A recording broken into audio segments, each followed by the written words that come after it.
প্রিয় বন্ধুরা, কেমন আছেন? আশা রাখি ভালো। আমরা ছোটোবেলা থেকে শিখে আসছি যে ফারাও রাজারা অর্থাৎ ফেরাউনরা নিজেদেরকে ঈশ্বর দাবি করত, অর্থাৎ কুফরি করত। কথাটা প্রকৃতপক্ষে সত্য নয়। কারণ কি জানেন? এই ফারাও রাজারা অর্থাৎ ফেরাউনরা নিজেদেরকে ঈশ্বর দাবি করতো, একথা সত্য। কিন্তু এই ঈশ্বরদেরকে যিনি সৃষ্টি করেছেন তিনি হচ্ছেন মহা ঈশ্বর, অর্থাৎ রা, যাকে বলা হয় সূর্য। আর আমরা মুসলমানরা যাকে বলি আপনার নাজাম বা শামস। এই শাম শব্দটা আসছে সূরা নূরের 35 নম্বর আয়াতে। সেখানে বলা হয়েছে, একটু টেকনিক্যালি আর কি, আল্লাহ হচ্ছে আকাশ ও পৃথিবীর জ্যোতি। এই যে সূর্য, এই যে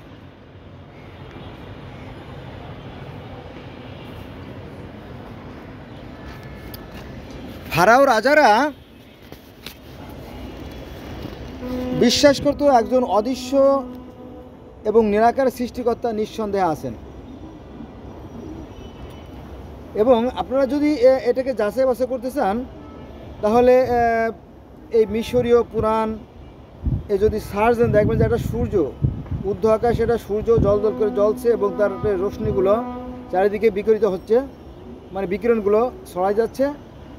আর সেখানে প্রার্থনারত অবস্থায় মানুষেরা সেই সূর্যের পূজা করছে। ঠিক আছে? তবে একথাও সত্য যে সৃষ্টির উষালগ্ন থেকে মানুষ বিভিন্ন ধরনের প্রাকৃতিক শক্তি, পাথর, গাছপালা, অন্য কোনো বড় বড় শক্তির কাছে তারা মাথা নত করে, এটা সত্য।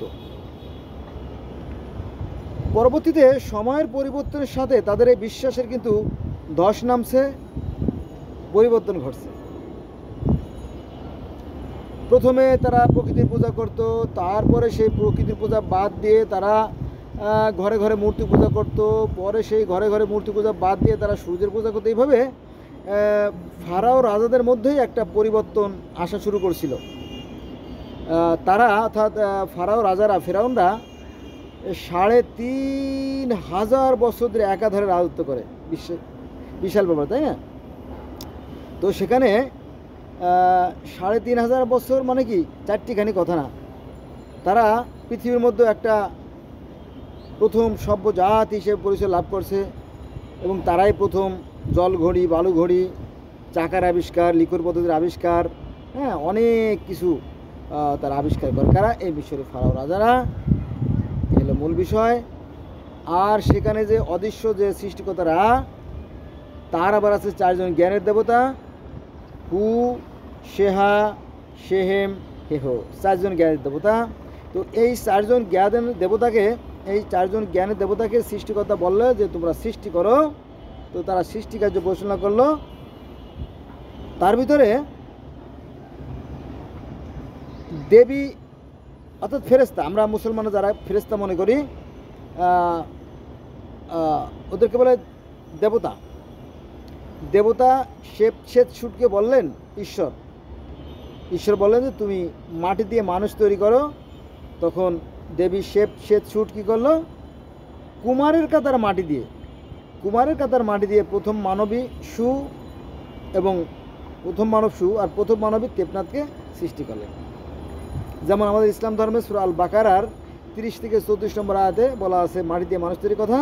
সেই মাটি দিয়ে মানুষ তৈরি কাহিনী সেই মিশরীয় ধর্মে আছে। তারপরে দেবী শুট প্রথম মাটি দিয়ে প্রথম মানব সু এবং প্রথম মানব তেপনাথকে সৃষ্টি করলেন এবং বললেন যে তোমরা সুখে শান্তিতে বসবাস করতে থাকো। কিন্তু অত্যন্ত পরিতাপের বিষয়, এই যে সু এবং তেপনাথের যে সন্তানদ্বয়, অর্থাৎ ওসাইরিস, আইসিস, শেপ, নেপথিস, আনুবিস, এদের মধ্যে সংঘাত তৈরি হয়। ওসাইরিসের সাথে তার ভাই শেতের দীর্ঘদিন লড়াই চলে, প্রায় 80 বছর ধরে। পরে এই বিষয়টা নিয়ে দেবতারা ঈশ্বরের কাছে নালিশ করে। ঈশ্বর তাদেরকে নিয়ে মিটিং করেন এবং সেই মিটিংয়ে ওসাইরিস নির্দোষ প্রমাণিত হয় এবং সৃষ্টিকর্তা তার প্রাণ ফিরিয়ে দেন। এবং প্রাণ ফিরিয়ে দেওয়ার পরে সে মনক্ষুণ্ণ হয় এবং বলে যে না, আমি আর এই পৃথিবীতে থাকবো না। তখন ঈশ্বরের সাথে অর্থাৎ রায়ের সাথে সেই স্বর্গে চলে যান, সেই মহাশূন্যে স্বর্গে চলে যায়। আমার ইসলাম ধর্মে আছে যে আদম হাওয়াকে পৃথিবীতে ফেলে দেওয়া হয়, নেমে দেওয়া হয়। আর মিশরীয় ধর্মে আছে ঈশ্বর নিজেই স্বর্গের রাজ্যে চলে যান আর পৃথিবীতে মানুষগুলো রয়ে যায়, এরকম টাইপের বিষয়টা। তারপরে সেই যে নান, নান মানে পানি, মিশরীয় ভাষা নান থেকে পানি, পানি থেকে সৃষ্টি সূচনা, সেই কথাগুলো আছে। তারপর ডিম্ব, ডিম্ব থেকে সৃষ্টি সূচনা, পদ্মফুল থেকে সৃষ্টি সূচনা। তারপরে সেই পরকাল, মিজান, জান্নাত, জাহান্নাম, হ্যাঁ, সবই সেই 7,500 বছর আগে অথবা সেই 12,000 বছর আগের সেই ধর্মগ্রন্থ আমরা দেখতে পাই। এটা লম্বা ইতিহাস, আমি এর আগে একবার আলোচনা করছি, তো এই জন্য আজকে আর বেশি দূর যাব না। আর এই মিশরীয় ফারাও রাজাদের ধর্মে যারা বিখ্যাত ছিলেন তাদের মধ্যে ছিলেন মুসা আলাইহিস সালামের সময় যে ফারাও রাজা ছিল তার নাম হচ্ছে আপনার দ্বিতীয় রামসিস। আর আরও যে সমস্ত মিশরীয় ফারাও রাজারা ছিল, তারা ছিল বিখ্যাত, তার মধ্যে ছিল আখেনাতেন, তুতেনখামেন, আমনরা, এরকম অনেকে বিখ্যাত ছিল আর কি। এইভাবে আপনি বাংলায় মিশরীয় পুরাণ পেয়ে যাবেন। মোস্তফা মিরের লেখা, মোস্তফা মিরের লেখা বাংলা অনুবাদ মিশরীয় পুরাণ পেয়ে যাবেন। সেখানে আপনি এই মিশরীয় পুরাণ সম্বন্ধে বিস্তারিত জানতে পারবেন।